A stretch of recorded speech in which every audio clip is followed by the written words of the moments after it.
think my no-buy has ultimately been successful, but I am going to Paris next month for my 30th birthday, and I'm not gonna shop, so I'm breaking it. RIP. It was a good run. Hopefully I can reinstate it afterwards. Today this video is sponsored by Squarespace. Squarespace is a great tool to build your own personal website.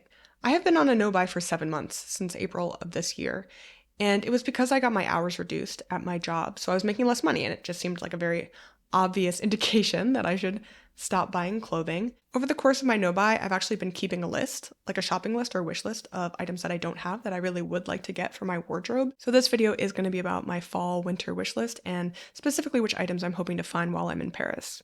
I kind of pre-broke my no-buy this month in preparation for going shopping next month. Don't ask me how that made sense to me, but it did at the time. Well, one of the reasons why is because I had credit at Beacon's Closet. Beacon's Closet is another secondhand retailer in New York City where you can sell your clothes, then you have credit, and then obviously you can buy clothes back at Beacon's. Essentially, my logic was if I can get stuff on credit in New York City, I should do that before I go to Paris and try to, pay cash for it. So I'm going to talk about what I picked up at Beacon's Closet because I was shopping to this list specifically and some things I did find already. Again, I would highly recommend putting together a shopping list or a wish list and just like having it on your phone. So every time you breeze into a store, you know exactly what you're looking for and you're not spending money on things that you don't really need. The first two items are almost embarrassing. I can't believe I don't have these, but I'm looking for a slouchy gray sweater and a more structured gray pullover. It's the very old school one that has the little triangle here.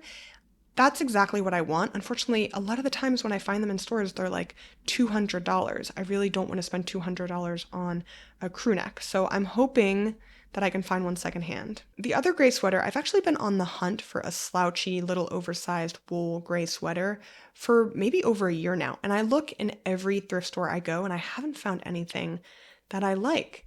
And I wanted to gather a little bit of inspiration to show you my vision for this. It also helps me, I think, really solidify what I'm looking for. So when I'm in the store, I know not to just be desperate and buy something that's close enough. Obviously, there's this very famous sweater from the Row called the Ophelia. A lot of people were trying to find dupes for this a couple of years ago. I'm looking at it again. I actually think it's too long. It's a little bit of a tunic shape. And they tucked it in this picture. I never understand how people tuck in sweaters. They're really difficult to tuck in cleanly because they can be so bulky. They don't drape nicely. But they made it work for this, so maybe it's possible with whatever they made this sweater out of. I do think it's beautiful. Obviously, if I found a sweater like this, I probably would pick it up, but it's not exactly what I'm envisioning. I used to have a dark gray sweater that I got secondhand, and it was originally Everlane, so I wanted to see what they have. This is pretty close. The Cocoon Crew and Alpaca. I don't have a strong feeling about this sort of rib knit, but I really like that sort of slouchy silhouette that I was mentioning. It's sort of boxy in the body. COS also had a couple. I think this was the one that people were specifically saying was an Ophelia dupe. Here's the thing about COS. I actually think a lot of their clothing is directly influenced from the Row, and it's a cheaper version. But a lot of times, I don't know, I'm a little iffy on the quality from COS sometimes. But their designs are really beautiful. It's just like if you're still paying $350 for a sweater, it should be a really nice sweater. The thing about me is that I'm so stubborn. I'm so stubborn about trying to buy everything I own secondhand, when I really could just walk into Uniqlo and probably find a gray wool sweater that I was pretty happy with. Because I actually have a couple of Uniqlo sweaters. My mom got me one, and one time I sort of broke down and just bought a black wool sweater from Uniqlo because I was just looking for a simple black wool sweater. And I like both of those sweaters a lot. The black one pills. It pills a little bit more than I think it should. The one my mom got me actually is working pretty well. I wear it all the time. The next thing on my list is just a denim jacket. I've really always struggled with the two most common types of jackets people buy, which are denim jackets and leather jackets. For years, I would get a leather jacket secondhand, wear it for that season, really try to integrate it into my wardrobe, and ultimately really never reach for it. Finally, last year, I found a leather jacket that I'm really pretty happy with, and I think it might hopefully be the one because I don't want to go through that again. My next frontier is denim jackets. I am a little concerned that I'm not going to find a denim jacket to my taste secondhand because I'd really like something that's a little bit more modern or a little bit more cutting edge. One of my mutuals on TikTok, Lexi, has this Eckhouse Lauda denim jacket. It has these balloon sleeves, and I think it's just gorgeous. And I like that it's not just sort of a plain or classic denim jacket. The other ones I've been looking at, they actually are a little bit more classic, but they are from Taiga Takahashi, and That brand makes really beautiful denim products. I really like Lot 703. It's this one inspired by the 1920s. It's pretty short in the body and it's still kind of wide and boxy. I know if you're like really into menswear, a thing you're supposed to know about are the types of denim jackets. I think it's specifically for Levi's denim jackets, but there's type 1, 2, and 3. And to be honest, I just can't keep them straight. And I also don't necessarily understand why I would need to know this information, because if I just see a denim jacket I like, then I like it. I don't know why I need to know what type it is. But I also did find a great little article that shows you those different kinds of denim jackets and then also gives you links to different companies to buy different versions. So if you are looking for more information about different types of denim jackets, I will link that below. I actually did see some denim jackets on the secondhand market for this brand that I think is really beautiful, but I am totally priced out of.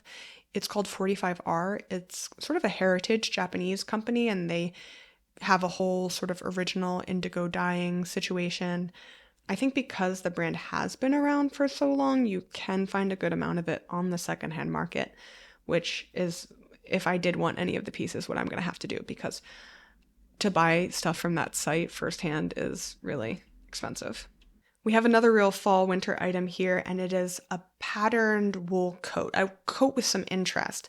I really do have all the coats I could ever need. I also have all the jackets I could ever need, but it's my favorite thing to buy. I love buying coats and jackets, which sucks because often they're very expensive and they take up a lot of room in your closet.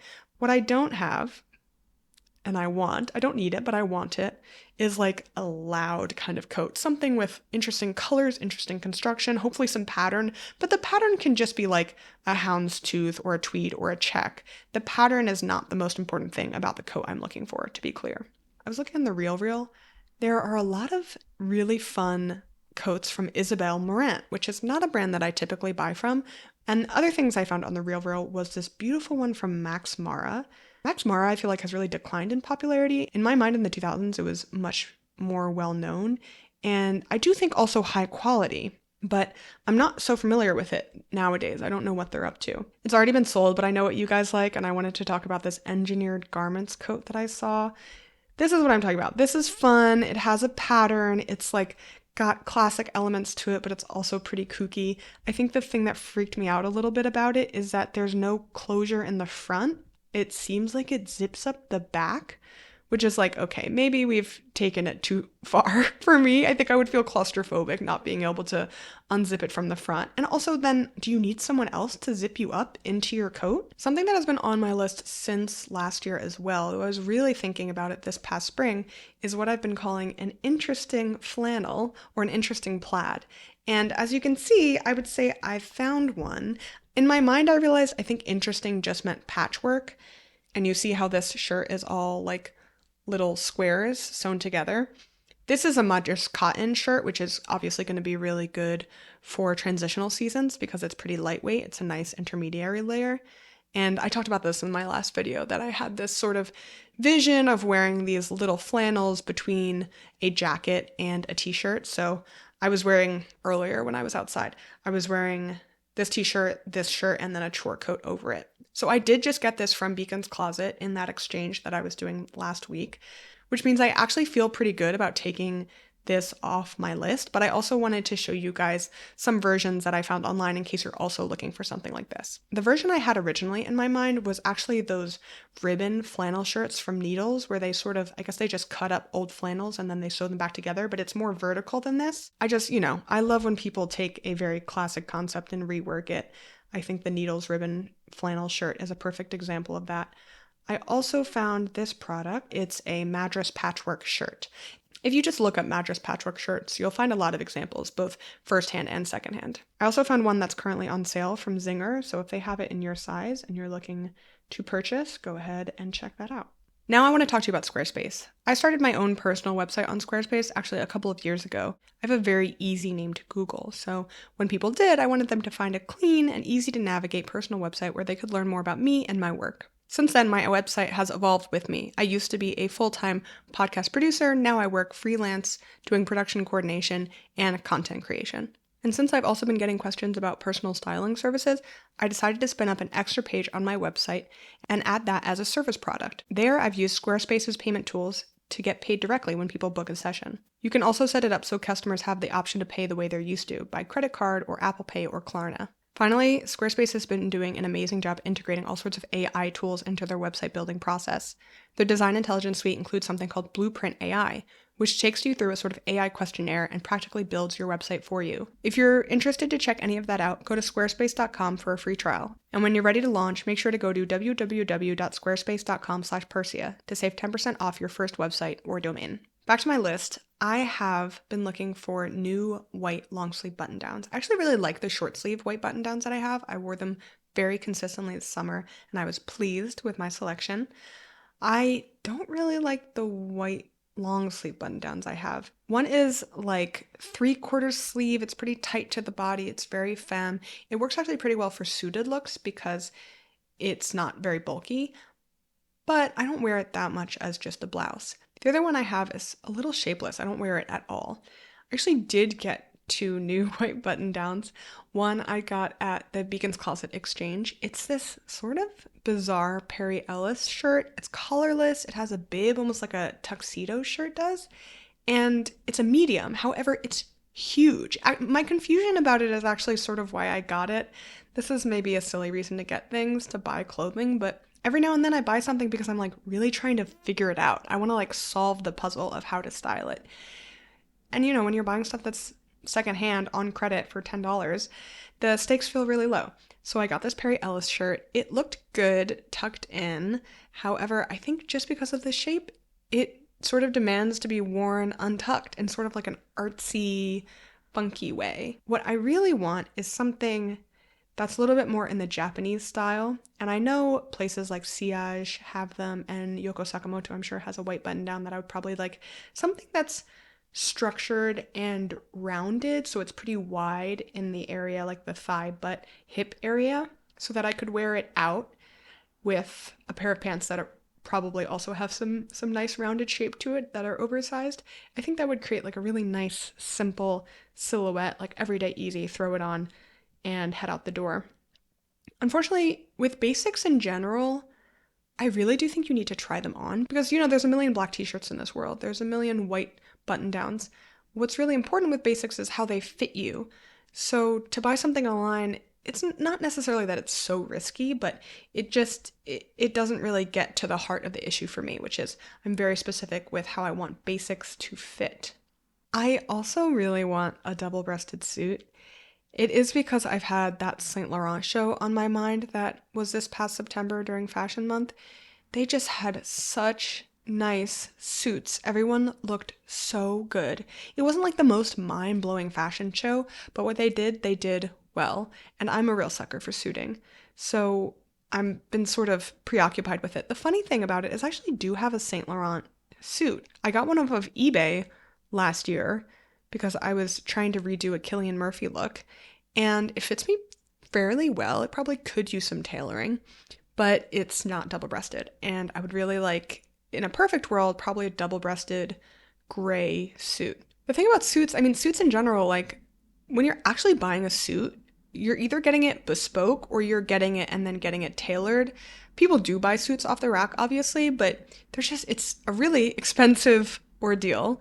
So obviously, like most things, I would rather buy it secondhand and then get it tailored if I need to. I just don't think that there are like so many double-breasted suits in something even close to my size secondhand just like sitting around. But if it's anywhere, it could be in Paris.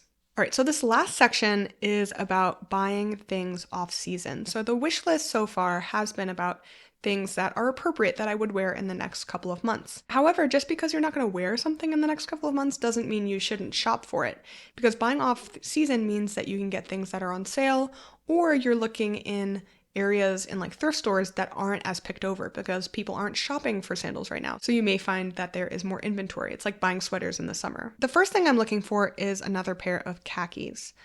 I got my first pair of khakis this year. I got them secondhand, but it is an Urban Outfitters brand. It's just BDG. I think it's these Twill trousers, if I'm correct. The nice thing about buying things for cheap is if you buy an item of clothing that you're actually not sure will work with your closet, or you're actually not sure you'll wear it as frequently as you think you will, it's great to buy something that's used, that's cheap, and then you can integrate it and see how well it works, and you can experiment with it and you can style it. And then once you know that, like, yeah, I actually love wearing khakis, then you can go back and look into buying something that's maybe more expensive or higher quality. Because these BDG ones, I do love the shape of them, but they're really thin, and the fabric just, it wrinkles, it falls in a way that I don't find totally appealing. I think the crotch area is a little weird as well. So I'd really like to invest in a nicer pair of like tan khaki slacks, essentially.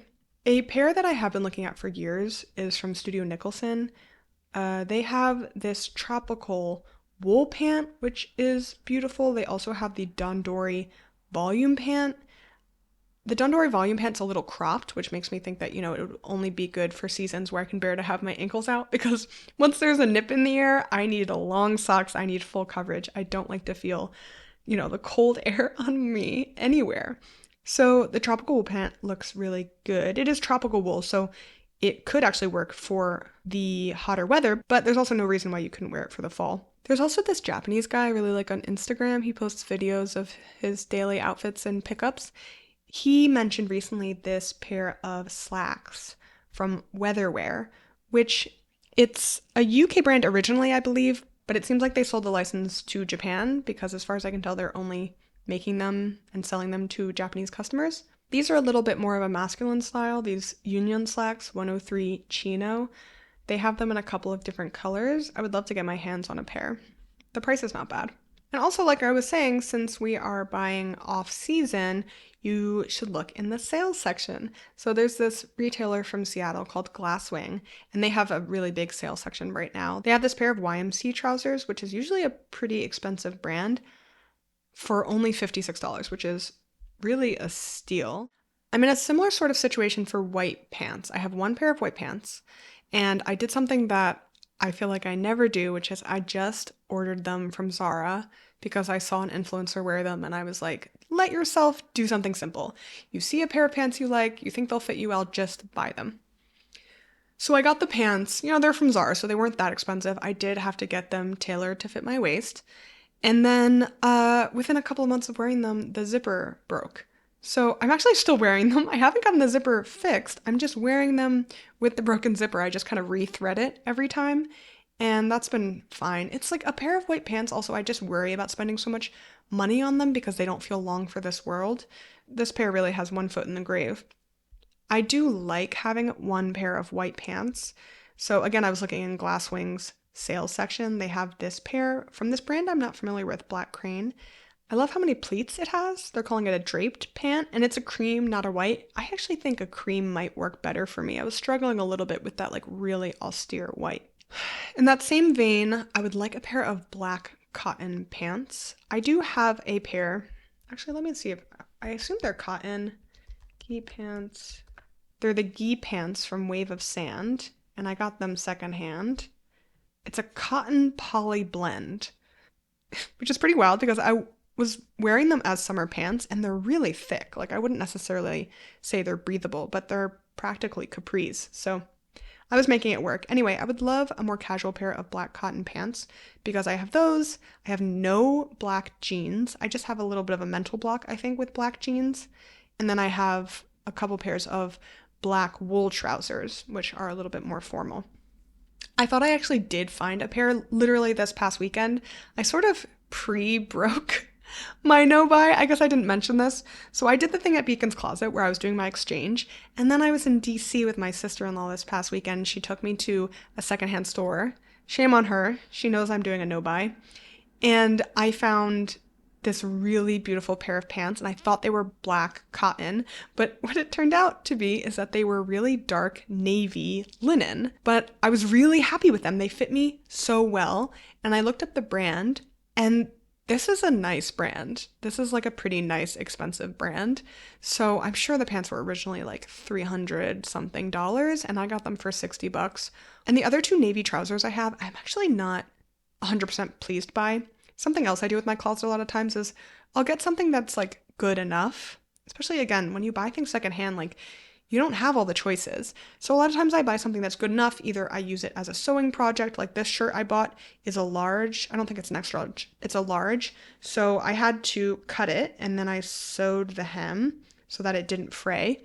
And I think it's going to work out. But a lot of times I buy something and I'm like, it doesn't fit me exactly the way I want it to. And the two pairs of navy pants I have, they're both pleated, and because of the size of my thighs, both of the pleats sort of like split open.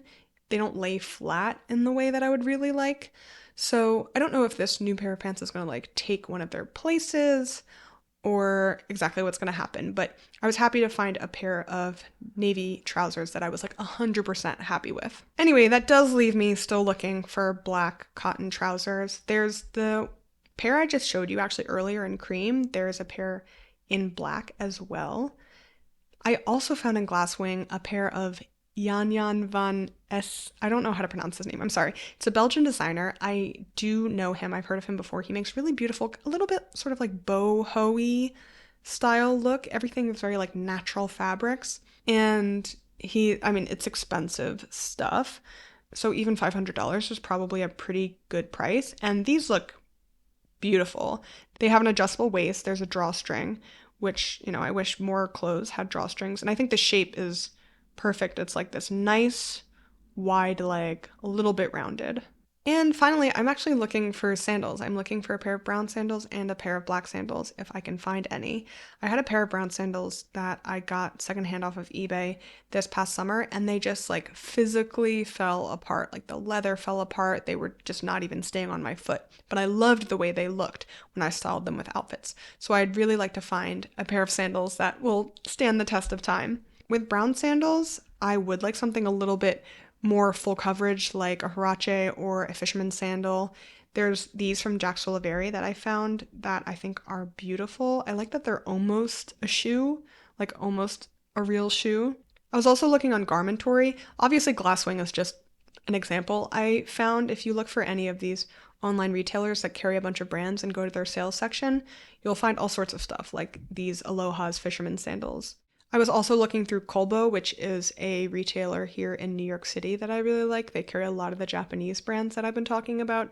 They had a pair of black sandals from Yoko Sakamoto. But for the black sandals, I'd really like something a little bit more strappy, a little bit more like thin profile, elegant, chic vibes. So that is everything that I have bought. That's everything, hopefully, that I will buy. And I'd love to hear from you guys what sort of shopping strategies you use, where you are in your journeys, if you're buying, if you're no buying. And I'll also hopefully get some content while I'm in Paris so I can show you guys how effective this has all been.